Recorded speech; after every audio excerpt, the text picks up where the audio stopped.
उसके reaction intermediate की, जिसका नाम था कार्बोकटाइन। क्या नाम था? कार्बोकटाइन। पहले हमने देखा था रिएक्शन इंटरमीडिएट फ्री रेडिकल। क्या देखा था? Free radical. दूसरा रिएक्शन इंटरमीडिएट था कार्बोकटाइन, और पहला जो फ्री रेडिकल था वो बना था होमोलिटिक बॉन्ड क्लीवेज से, दूसरा जो था कार्बोकटाइन बना था हेट्रोलिटिक बॉन्ड क्लीवेज से।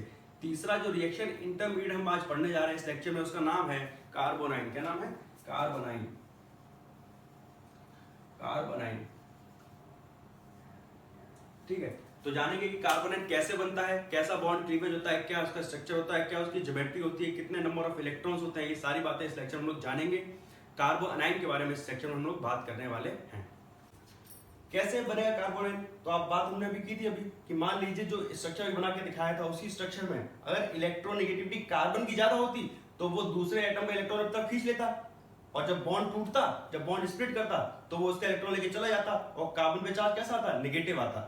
कैसा आता? नेगेटिव आता। वही क्या होता? कार्बोनाइन होता। तो बताइए, पहली बात आपको पता है कि होमोलिटिक बॉन्ड क्लीवेज से बनेगा कि हेट्रोलिटिक बॉन्ड क्लीवेज से बनेगा?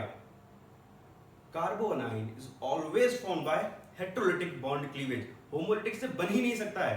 होमोलिटिक में क्या होता है? अपना अपना इलेक्ट्रॉन लेके चले जाते हैं, और बनता क्या है? Free radical. क्या बनता है? Free radical. और बताइए, कार्बोनाइन बनाने के लिए जो कंपाउंड है उसका क्लीवेज कैसा होना चाहिए? बॉन्ड का कैसा होना चाहिए? Heterolytic bond cleavage always formed by heterolytic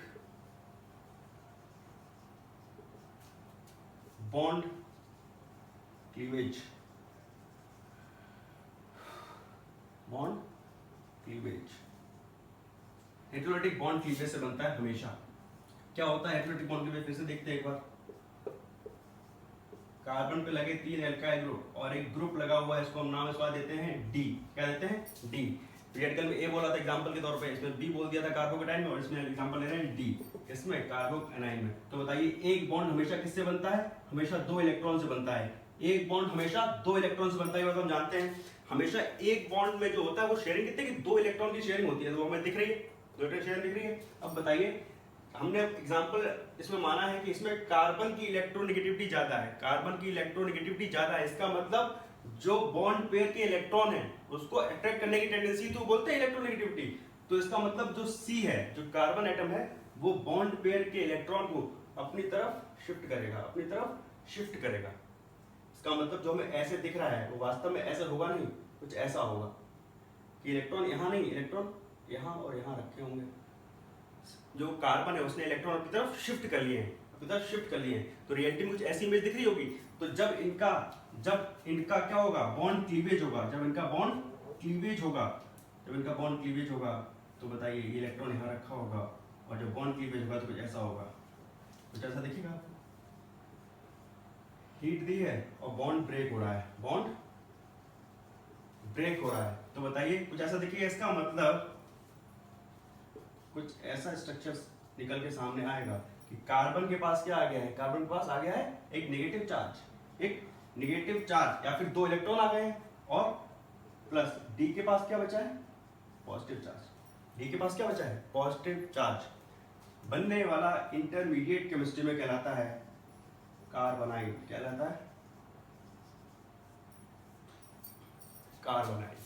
carbon पे नेगेटिव चार्ज आ गया है, कार्बन एक एनाइन बन गया है, कार्बन एक एनाइन बन गया है। इसका मतलब उसे क्या बोला है? कार्बोनाइन। अब बताइए, कार्बोनाइन किससे बनता है? होमोलिटिक से कि हेट्रोलिटिक से? किससे बनता है? हमेशा हेट्रोलिटिक बॉन्ड क्लीवेज से बनता है। और यहाँ हम जानते हैं कि electronegativity of C is greater than electronegativity of D. तभी तो बनाएंगे। तो इलेक्ट्रोनेगेटिविटी ज्यादा होती है तो वो बॉन्ड पे इलेक्ट्रॉन की तरफ शिफ्ट कर लेता है, और बॉन्ड क्लीवेज हो जाता है। तो हमेशा क्या बनेगा? उस पे एटम पे क्या आएगा? नेगेटिव चार्ज आएगा, दूसरे पे क्या आएगा? पॉजिटिव चार्ज आएगा। बनने वाला इंटरमीडिएट केमिस्ट्री में कहलाता है एक कार्बोनाइन कहलाता है। क्या कहलाता है? एक कार्बोनाइन कहलाता है। अब जो बातें हमने फ्री रेडिकल और कार्बोकटाइन के बारे में करी है, वही सारी बातें हम कार्बोनाइन के बारे में कर लेते हैं। तो बताइए जरा, एक बात हमने कर ली कि किससे बनता है? हेट्रोलिटिक बॉन्ड क्लीवेज से बनता है। दूसरी बात बताइए,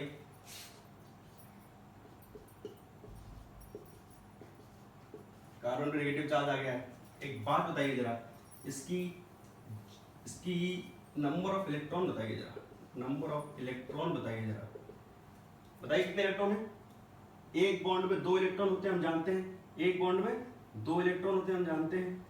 ये रहे एक बॉन्ड के 2 इलेक्ट्रॉन, तो 2 इलेक्ट्रॉन 2 2 2 मतलब 6 इलेक्ट्रॉन दिख रहे हैं जो बॉन्ड पेयर में है, जो बॉन्ड पेयर में है। और बताइए अभी ये डी का इलेक्ट्रॉन लेके नहीं आया है। जब इसने बॉन्ड तोड़ा था तो ये डी का इलेक्ट्रॉन लेके आया था अपने पास, और सी के पास तो अपना इलेक्ट्रॉन था ही। इसका मतलब नंबर ऑफ इलेक्ट्रॉन्स कितने हो गए हैं?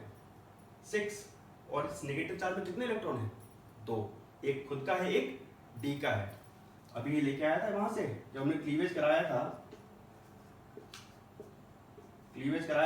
तो ये अपना इलेक्ट्रॉन और डी का इलेक्ट्रॉन लेके आया था, और डी पे क्या बचा था? डी पे बचा था पॉजिटिव चार्ज, डी अलग हो गया था। तो बताइए इलेक्ट्रॉन कितने हैं? 2 4 6 और 2 8। इसका मतलब नंबर ऑफ इलेक्ट्रॉन्स आर 8। कितने हैं? 8। उस 8 में बॉन्ड पेयर इलेक्ट्रॉन कितने हैं? बॉन्ड पेयर इलेक्ट्रॉन कितने हैं बताइए? It is 6। और लोन पेयर जो बॉन्ड में इन्वॉल्व नहीं है, ऐसे इलेक्ट्रॉन क्या बोलते हैं? Lone pair. लोन पेयर कितना है? एक लोन पेयर है, इसका मतलब 2 इलेक्ट्रॉन है। 2 इलेक्ट्रॉन लोन पेयर में रखे हैं, एक लोन पेयर है इसका मतलब, और 6 क्या है? बॉन्ड पेयर इलेक्ट्रॉन है। बॉन्ड पेयर इलेक्ट्रॉन है। अब बताइए जरा हाइब्रिडाइजेशन बताइए जरा। हाइब्रिडाइजेशन बताइए जरा।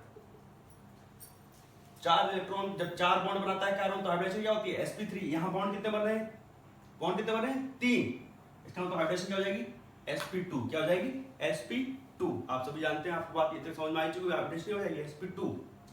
अगर आप ऐसा समझे हैं तो ब्लू गलत समझे हैं। हाइब्रिडेशन इसकी क्या होती है? sp3 होती है। आपको मैंने फर्स्ट लेक्चर में बताया था कि कार्बन का जब एक्साइटेड स्टेट में वो इलेक्ट्रॉन शिफ्ट होकर p ऑर्बिटल में जाता था, तो वही चीज तो यहाँ हो रही है। वो इलेक्ट्रॉन तो इसके पास 2 रखे हुए ना, ये जो नेगेटिव चार्ज है वो 2 इलेक्ट्रॉन ही तो है, 2 इलेक्ट्रॉन ही तो है। इसका मतलब आप देखेंगे अगर रियलिटी में मन की आंखों से देखेंगे तो क्या दिखेगा आपको? कि इसके पास 8 इलेक्ट्रॉन है। कितने हैं? 8 इलेक्ट्रॉन है। और जब भी बॉन्ड पेयर में 8 इलेक्ट्रॉन होते हैं तो हाइब्रिडाइजेशन हमेशा क्या होती है? sp3। क्या होती है? sp3। क्या होती है? sp3। ये स्टार पॉइंट है कि कार्बन आयन में हाइब्रिडेशन क्या होती है? हमेशा कार्बन की sp3 होती है। sp3 होती है। स्ट्रक्चर देखते हैं कार्बन आयन में कैसा होता है। स्ट्रक्चर देख लेते हैं कार्बन आयन का।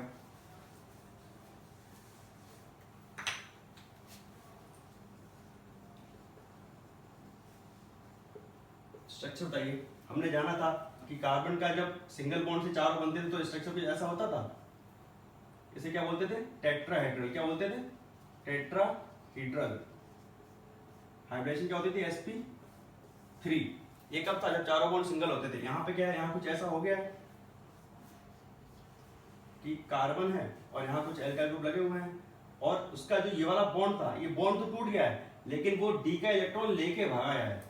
डी का इलेक्ट्रॉन, आप मान लीजिए एग्जाम्पल देखिए आप, यहाँ डी लगा होगा, अगर यहाँ डी लगा था, यहाँ पे आर आर आर लगे हुए थे, एग्जाम्पल हमने देखा था अभी, और यहाँ पे डी का इलेक्ट्रॉन लेके भागा है, डी को भेज दिया इसमें वापस और डी का इलेक्ट्रॉन लेके भागा है। तो ऐसा ही स्ट्रक्चर दिखेगा आपको कि एक पी ऑर्बिटल में 2 इलेक्ट्रॉन रखे हुए हैं और 3 एल्काइल ग्रुप लगे हुए हैं, 3 एल्काइल ग्रुप लगे हुए हैं, कि एक प्लेन में नीचे जो ट्राइपॉड स्टैंड होता है वैसा 3 आपको क्या दिखेंगे? 3 एल्काइल ग्रुप दिख रहे हैं, और ऊपर कार्बन के क्या है? एक लोन पेयर है जो कि पी ऑर्बिटल में रखा हुआ है। ऐसी ज्योमेट्री को केमिस्ट्री में बोला जाता है पिरामिडल। क्या बोलते हैं? पिरामिडल शेप होता है इसका। कार्बोनाइड का शेप क्या होता है? पिरामिडल होता है। क्या होता है? पिरामिडल होता है। अब एक बात बताइए आप कि क्या आपको ये इलेक्ट्रॉन डेफिशिएंट दिख रहा है? जैसा कि इलेक्ट्रॉन डेफिशिएंट हमें कार्बोकैटायन दिखा, जैसा कि इलेक्ट्रॉन डेफिशिएंट हमें फ्री रेडिकल दिखा, क्या आपको ये वैसा इलेक्ट्रॉन डेफिशिएंट दिख रहा है? दिख रहा है? नहीं दिख रहा है। क्या दिख रहा है? नहीं दिख रहा है। It is not electron deficient.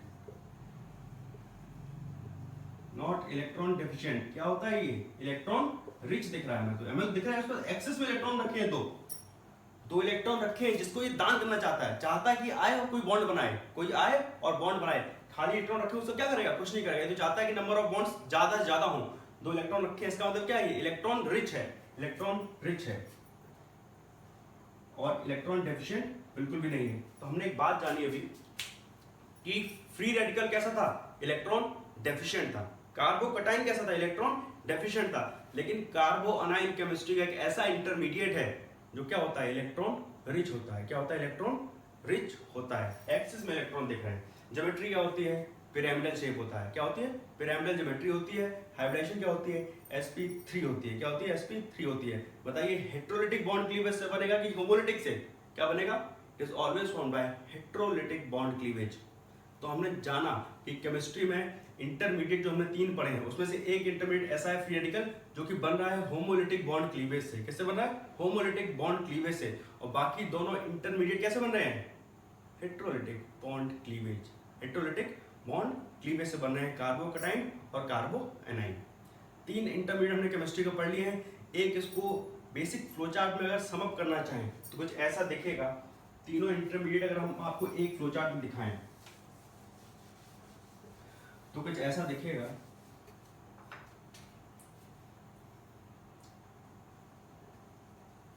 Bond cleavage के बेस पे, on the basis of bond cleavage, 2 type का होता है हम जानते हैं।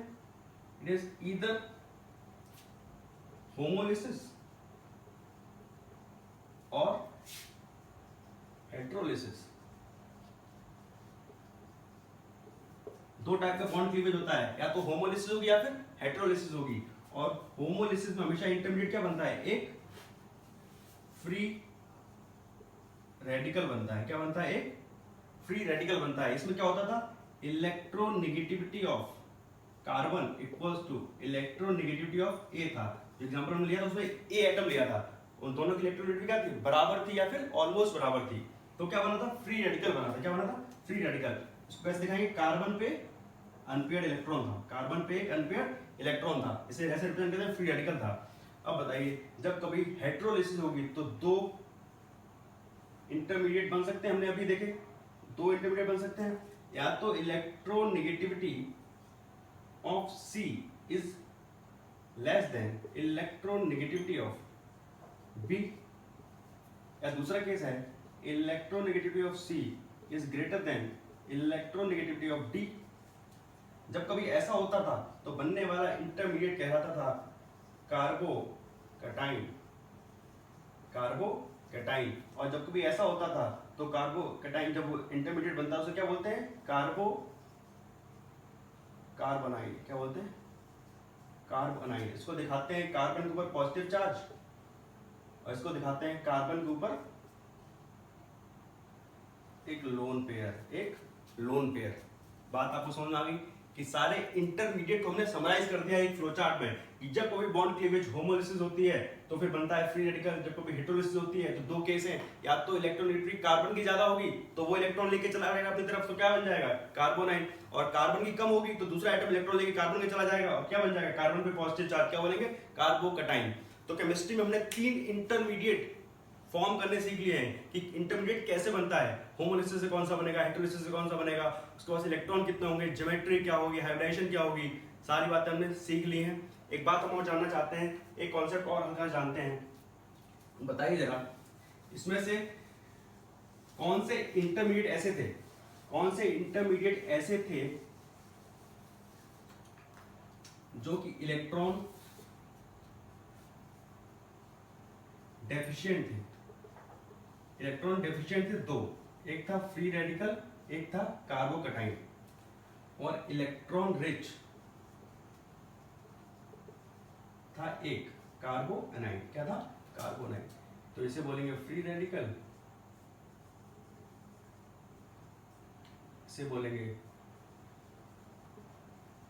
कार्बोकैटायन, और जब एक्सेस में इलेक्ट्रॉन है इसे क्या बोलेंगे? कार्बोएनाइन। हमने जाना इलेक्ट्रॉन रिच एक है और इलेक्ट्रॉन डेफिशिएंट 2 थे। जो हमने 3 में पढ़े उसमें 2 इलेक्ट्रॉन डेफिशिएंट है, 1 इलेक्ट्रॉन रिच है। तो हमने अभी बात और की थी कि सारे ही इंटरमीडिएट क्या होते हैं? बहुत ही अनस्टेबल होते हैं, बहुत ही अनस्टेबल होते हैं और बहुत ही अनस्टेबल होते हैं और बहुत ही हाईली रिएक्टिव होते हैं, बहुत ही हाईली रिएक्टिव होते हैं। और अगर हम इनको स्टेबल करना चाहें, रिएक्टिव होते हैं बहुत लेकिन हल्का सा स्टेबिलिटी देना चाहें, तो बताइए जो इलेक्ट्रॉन डेफिशिएंट है उनको आप इलेक्ट्रॉन देना चाहेंगे कि लेना चाहेंगे? इलेक्ट्रॉन डेफिशिएंट को आप स्टेबल करना चाहते हैं, इलेक्ट्रॉन देंगे या लेंगे? इलेक्ट्रॉन देना चाहेंगे। और इलेक्ट्रॉन रिच को आप स्टेबल करना चाहते हैं, इलेक्ट्रॉन रिच पहले से इलेक्ट्रॉन ज्यादा है, उसे आप इलेक्ट्रॉन देंगे कि लेंगे? लेंगे। तो बताइए इलेक्ट्रॉन डेफिशिएंट जो होते हैं वो स्टेबलाइज होते हैं, आर स्टेबलाइज्ड बाय, कैसे ग्रुप्स होंगे? इलेक्ट्रॉन डेफिशिएंट है, इलेक्ट्रॉन देने हैं उसको, electron donating groups, electron donating group.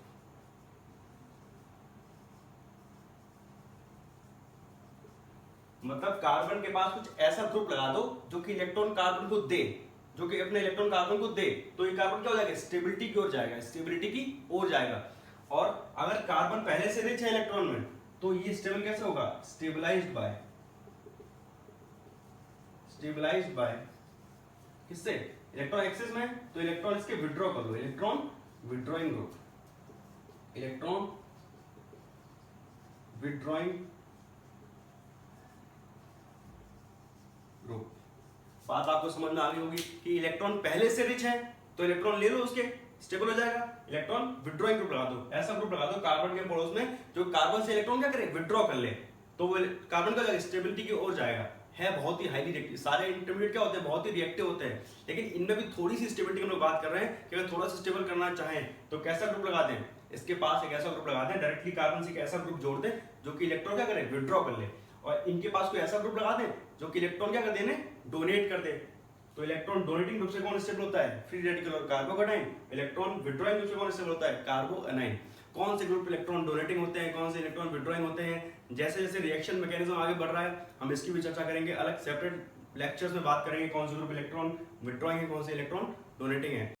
तो इस लेक्चर में हमने पढ़ा कार्बोएनाइन को, कैसे पढ़ा, कार्बोएनाइन को। पहले लेक्चर हमने देखा था रिएक्शन मैकेनिज्म, जो पहला लेक्चर था उसमें हमने पढ़ा था फ्री रेडिकल, सेकंड लेक्चर हमने पढ़ा कार्बोकैटायन, आज के लेक्चर हमने पढ़ा कार्बोएनाइन के बारे में, कार्बोएनाइन के बारे में देखा कार्बोएनाइन कैसे बनता है, उसकी क्या ज्योमेट्री होती है, क्या स्ट्रक्चर होता है, क्या हाइब्रिडाइजेशन होती है, कितने इलेक्ट्रॉन होते हैं, इलेक्ट्रॉन रिच ग्रुप रिच होता है ये, बाकी दोनों इलेक्ट्रॉन डेफिशिएंट थे। हमने कैटेगराइजेशन भी किया on the basis of bond breaking, homolysis और हेटेरोलिसिस बेस पे हमने रिएक्शन जो इंटरमीडिएट थे उनको डिवाइड भी किया। इस लेक्चर में हमारा मेन फोकस किस पे था, कार्बोएनाइन पे था और डिवीजन पे था कि जो बॉन्ड क्लीवेज होता है उसके बेस पे कैसे कैसे इंटरमीडिएट को हम लोग डिवाइड कर सकते हैं।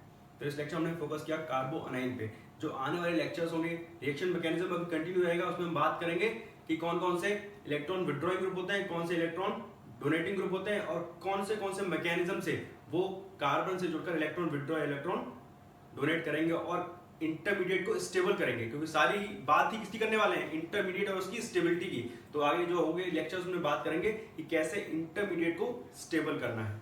तब तक आप ये वीडियोस देखिए और ज़्यादा से ज़्यादा शेयर कीजिए, लाइक कीजिए और चैनल को सब्सक्राइब कीजिए। Thank you.